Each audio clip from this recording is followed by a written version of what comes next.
miente, miente, que algo queda. De eso hay mucho en el presente, hay mucho en la historia. Pero una de las cosas más claras de este fenómeno es precisamente la palabra fascismo, nazismo, esa idea de que el fascismo y de que el nazismo son de derecha. Y lo primero que hay que aclarar aquí es que no lo son. Tanto el fascismo como el nacionalsocialismo son de ultra izquierda. Aclaremos conceptos para entender qué es lo que estoy tratando de explicar. Lo primero que hay que decir, y ahí hay que definir, qué hace alguien de derecha y qué hace alguien de izquierda. Y básicamente voy a tomar dos ideas. Uno es lo que es en el fondo el individuo y el Estado. Mientras más Estado y menos individuo, más a la izquierda. Mientras más individuo y menos Estado, más a la derecha. Pero no solo eso. La izquierda cree que hay una idea que hay que hacer realidad, cueste lo que cueste, y no importa qué haya que hacer para que ese paraíso terrenal se establezca sobre la tierra, una idea sobre la realidad. Mientras que la derecha está pegado a lo que es el realismo filosófico, qué es la realidad y con esa realidad que tengo, cómo gobierno. Dicho eso, hay que plantear que la ultraderecha no ha gobernado nunca porque quisiera que el Estado no exista. Son totalmente individuos, cero Estado. Mientras que la ultraizquierda implica todo Estado. Vamos a los conceptos del fascismo y del nacionalsocialismo. Para hablar del fascismo tenemos que comprender que la figura que crea el fascismo es Benito Mussolini. Él era un socialista de tomo y lomo, fue alimentado por leche socialista, su madre era socialista, su padre era socialista, él iba a los mítines con su padre, se va a convertir en el editor del periódico socialista El Avanti, va a hacer crecer el tiraje de este periódico, le va a tocar vivir el periodo también posguerra, va a participar en otro periódico que se llama El Popolo de Italia. Son las ideas de izquierda que principalmente habían crecido desde la segunda mitad del siglo XIX. El socialismo, como un viento, había soplado sobre Europa y se había apoderado de todas las cosas. En ese marco surge Mussolini.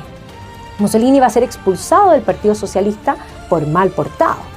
Y obviamente va a decidir, después de la Primera Guerra Mundial, formar un referente distinto. Y aquí es importante plantear qué es lo que había sucedido. El comunismo, es más, el manifiesto comunista que escribe Marx y Engels, se publica en 1848. Y precisamente termina el manifiesto comunista diciendo: obreros del mundo, uníos. Es un movimiento internacional y durante la Primera Guerra Mundial se produjo la Revolución Rusa, en la que Lenin se hace de lo que había sido el Imperio Ruso y se establece la Unión de Repúblicas Socialistas Soviéticas. Ahora el comunismo tenía una sede, un lugar desde donde sesionaba. Y posteriormente a la Guerra Civil van a organizar el Comintern, la Internacional Comunista, que establecía los dictámenes para todos los partidos comunistas del mundo.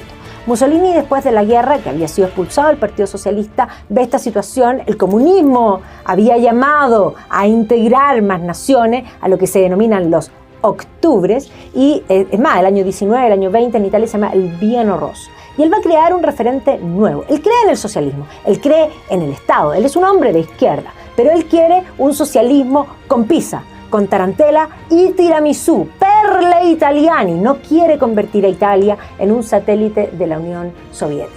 Y por lo tanto organiza este concepto y tomando el fasci. ¿Qué son los fasci? Los fasci son un símbolo de los cónsules romanos, el símbolo del poder. Él quiere restablecer la gloria del Imperio Romano. Y funda un partido el año 19 y el año 22 ha ganado tanta fuerza que hace una marcha sobre Roma y se nombra duce, conductor de lo que va a denominar él la era fascista. Pero es un estatista, de derecha no tiene nada. La derecha no cree en el Estado, o cree lo menos posible en el Estado. Mussolini dice todo en el Estado, nada fuera del Estado. Y por lo tanto, él organiza un sistema corporativista donde las corporaciones, para poder funcionar, deben inscribirse y ser autorizadas por el Estado. Para ser de derecha hay que creer en la libertad política, y es más, el fascismo va a ser el partido único que va a prohibir el resto de los partidos y va a establecer con hierro qué es la verdad, qué se puede decir. O sea, todos los totalitarismos siempre buscan meterse en la vida, incluso no solo pública, sino también privadas de las personas. Y eso hace Mussolini. Y no solo Mussolini, porque Hitler le copia a Mussolini. Hitler había peleado en la guerra, era un austriaco que quiso ser pintor y le fue bastante mal, no lo aceptaron, tenía errores en la perspectiva. horror, si lo hubiesen aceptado en la escuela de arte, otro gallo cantaría en la historia. Pero no lo aceptaron. Se enroló en el ejército alemán, cruzó la frontera como austriaco y peleó en la guerra. Y cuando Alemania se redujo el ejército después del Tratado de Versalles a la mínima expresión, él quedó en el ejército alemán. Lo mandan a München a fiscalizar el grupo de un partido que ya existía, el Partido de los Trabajadores Alemanes, que no había sido fundado por él, pero que tenía un espíritu copiándole a Mussolini la idea de un socialismo, pero para los alemanes, Deutsch. Lo querían con salchicha, con chucrut y con Wurst, y por supuesto, con cerveza. Para los alemanes. No querían que Alemania se convirtiera en un satélite de la Unión Soviética. El contexto era el mismo. Después de la Revolución Rusa, el concepto de octubre, el octubre alemán. Alemania era la potencia industrial más importante de Europa. Es más, era lejos la potencia industrial más importante. Ojo, que cuando Marx escribe, dice que el socialismo es una fase posterior al capitalismo. Por lo tanto, escribe para una sociedad industrial. Y Lenin hace la revolución en Rusia, un lugar agrario. Por lo tanto, buscaban un lugar industrial. Y hay intentos comunistas por tomar a Alemania en el marco de la República de Weimar. Y ahí surge este Partido de los Trabajadores Alemanes. Hitler llega a escucha, fiscaliza, pide la palabra. Hitler tenía una muy mala formación intelectual, pero hablaba muy bien. Y el don de la palabra lo va a hacer que se convierta en el jefe del partido. Y efectivamente él va a cambiar el partido y el nombre del partido va a ser el Partido Nacional Socialista, lo subrayo, obrero alemán. Yo siempre le digo a mis alumnos, ¿qué parte del nombre no entendieron? Estamos hablando de socialismo. Y en todos los casos hay que decir que comunismo, fascismo y nacionalsocialismo tienen muchas más cosas en común que cosas en contra. Lenin decía, denme un niño 4 años y haré de él un ferviente bolchevique. ¿Qué va a hacer Mussolini? Va a estatizar y va a establecer obligatoria desde el Estado la educación. El control total de la educación es una idea que viene del mundo de las izquierdas, del socialismo, porque no les gusta que las personas elijan. ¿Qué va a hacer Hitler? Exactamente lo mismo, estatizar la educación y adoctrinar, no educar. Es más, no solo adoctrinar en el colegio. Lenin, vuelvo, después del colegio los niños tienen que permanecer con el Estado lo más posible y lo menos posible con sus padres. ¿Para qué? Para que sean capaces de acusar a sus propios padres. Eso mismo que hace Lenin, le copia a Mussolini y le copia a Hitler. Entendamos que tienen muchas más cosas en común. Los totalitarismos se meten en la vida privada de las personas, no creen que las personas puedan elegir, no nos dejan opciones de elegir. Y precisamente cuando nosotros hoy día estamos definiendo qué es lo que vamos a pensar como país, es precisamente eso.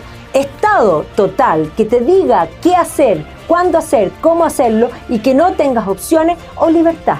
Tú eliges tu vida. Y ciertamente, cuando nosotros hablamos desde la derecha, creemos en las ideas de la libertad. ¿Qué es ser de derecha? Ser de derecha es tener claro que somos personas humanas únicas y irrepetibles y que tenemos libertad. Y eso es lo que hace y construye nuestras vidas. Por lo tanto, somos nosotros los que tenemos que decidir qué es lo mejor para nuestras vidas. Y sí, hay veces que no se puede o no se tiene y ahí es donde el Estado debe estar. Pero el Estado no debe meterse ni en tu familia, ni en tu casa, ni en tus decisiones. El primer educador son los padres. Somos nosotros los que tenemos que elegir. Y entonces dejemos de repetir copy-paste, copy-paste, copy-paste, facho, facho, facho. Miren, yo podría tener muchas cosas. Creo en la libertad. Soy una conservadora porque tengo muy claro qué quiero cambiar, pero tengo aún más claro qué quiero conservar y por qué lo quiero conservar. Pero si hay algo que yo no soy y no voy a hacer nunca, es facha. Porque no creo en el Estado, porque creo que el Estado debe existir en su misma expresión, porque es necesario, no soy anárquica, pero entendamos que somos nosotros los que tenemos que decidir. Por lo tanto, el Estado no se tiene que meter ni en cómo tienen que educar, ni en cómo, también, ojo, que los estados totalitarios, hasta en la cama de las personas se metieron, porque ellos establecían quién se podía casar, incluso con quién. Entonces tengamos mucho cuidado, porque nuestra libertad es lo más importante. Nosotros somos dueños de nuestra vida y por eso, sí, soy de derecha y con mucha honra. Creo en la libertad política, creo en la libertad económica y creo que cada uno de nosotros debemos forjar nuestra propia vida.